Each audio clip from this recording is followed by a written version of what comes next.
All right, total focus on Purdue rivalry game. Obviously, big game. Saturday night, 7 o'clock. Thanksgiving weekend. Really need to get the students back. Need to pack the stadium. It's got to be loud. It's got to be a winning edge for us. We've got to have a great week of preparation, and you know, take care of Monday, Tuesday, Wednesday, Thursday, Friday. Put ourselves in the best position for Saturday. They're a capable team, and they're not having the kind of season they wanted to have, obviously. But they're also a team that scored 40 points in the second half against Illinois to come back from a 27-3 deficit and send the game to overtime. So at this level, everybody's capable. So we've got to play well and play very well. Last week, obviously, not the outcome that we wanted. Thought we did some good things. I thought defensively, overall, other than the last drive, take away the last drive where we hold them under 300 yards, 17 points. Offense, good first drive, good last drive, but in between, not a whole lot there. And, we got to shore our pass protection up. We had some missed assignments, a couple physical errors. One time got beat one-on-one. But we got to take the hits off the quarterback because I don't know a quarterback in the country, if he gets hit over and over again, they all lose their effectiveness. So I thought we ran the ball fairly well. I mean, we averaged over 4.5 yards a carry, take a knee play at the end of the half, and ran the ball fairly well. Obviously, the punt team cost us 14 points. It's a 7-7 game with about 1:40 to go in the second quarter. We drop the snap, and they get the ball on the 7-yard line. And then we punt the ball first series of the second half and get a 79-yard punt return for a touchdown. Punt's supposed to be kicked to the right and ends up over on the left number, and all of our coverage is going right. Ball goes left, and we were in a bad spot. So looking forward to this game. Said what I had to say about the college football playoff after the game. The only thing I'm going to say today is we're sitting in a good spot. But we got to take care of business. And that's that. Questions? Yeah, you mentioned the pass protection. When you kind of look at the last 6 quarters, kind of the second half against Michigan, any commonalities in the struggle? I mean, I know, noise, take the noise out of it, but anything else that you saw on tape that kind of reoccurring problems that you guys got to kind of fix? Missed assignments and poor technique would be the themes. 5 sacks against Ohio State. We had 3 missed assignments. Routine stuff, communication stuff. We got beat physically one time. And poor technique on a weak side twist, which was similar to what Michigan had given us the week before. A little different, but similar.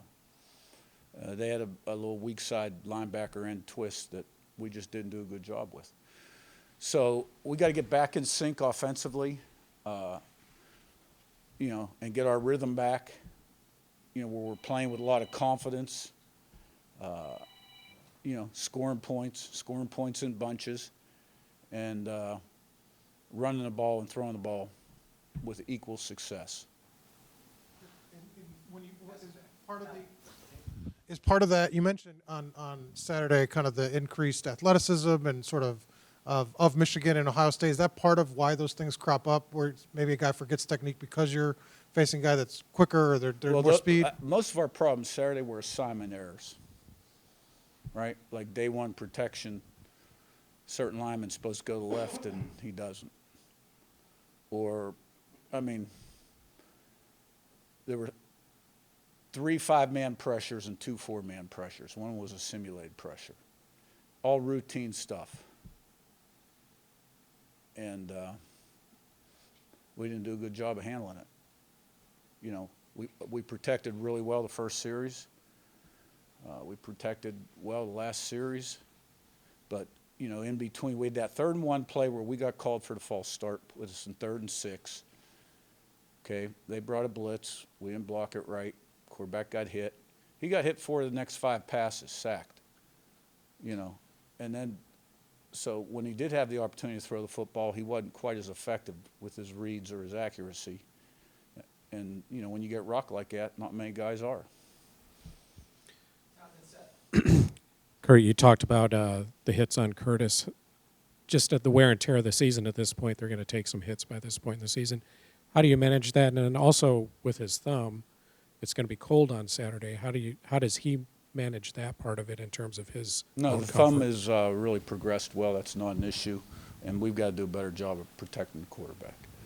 And I'm confident that we will.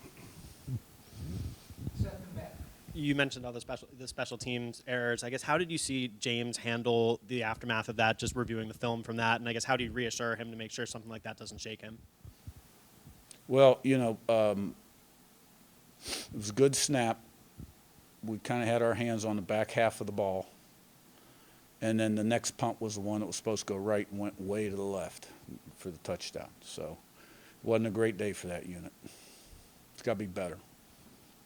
Kind of a two-part question. You hear coaches talk all the time about how beneficial it is to play beyond the end of the regular season, bowl game, postseason, whatever, those extra practices. Kind of where do you fall on that as far as the benefits to younger players, and how do you and your staff approach those practices to maybe give them some of the attention and reps they don't get because you're prepping during the regular season? Yeah, well, it depends on when you play and how much time and how many practices. But in terms of keeping the guys that are actually going to play fresh, I've always done a good job of managing that. And, any more getting the young guys some work is good, but, they're going to get plenty of work in spring ball. Curt, the team's coming off of a loss for the first time this season. How do you expect them to react, and especially going into a rivalry game where a lot of the guys are not used to this being the rivalry game? Yeah, but they all understand what a rivalry game is, and they know what's at stake. So I expect us to have a great week. Coach, I saw that the Purdue quarterback, I think, is coming off a career high in passing yards, stuff like that. Just talk a little bit about the problems they present offensively and defensively. Yeah. Quarterback's a very talented guy. He's got arm talent and really good escapability. Tight end is a weapon with 46 catches. And the one receiver, 7, is a very explosive player. And they got a speed guy, too, and then they got some guys that make good contested catches. I've always thought the running back was good. The center is an excellent player. Right tackle's very athletic. Scheme is good. Defensively, they've given up some points, but, they've tweaked a few things, and they're playing better defense. And, they're a very capable football team, but the quarterback's experienced. Back to Ohio State real quick. What did you notice were the differences? You talked about the struggles of the pass protection. What were the differences in the run blocking department that allowed you guys to be decently successful on the ground? I just thought we did a nice job of coming off the ball and, targeting the right people. And I thought the backs ran really well. And we had pretty good downfield blocking. Hey, Coach. Tyler Stevens has kind of been moved around the line throughout his entire career. Just how have you seen him relish that opportunity, and how beneficial has he been this season? Yeah, I think he's done a really nice job both games at left guard. I hate that we lost Drew Evans because I'm very high on him, and he's got a couple of years of eligibility left. He's a real tough guy.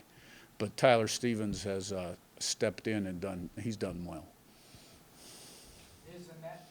With the how much? I mean, I know college football playoff isn't guaranteed, but for teams that do make it, you've got that. You've got the transfer portal window opening. You've got early signing day. How much have you kind of developed a structure to sort of handle everything that's going to be happening all at once with your assistants?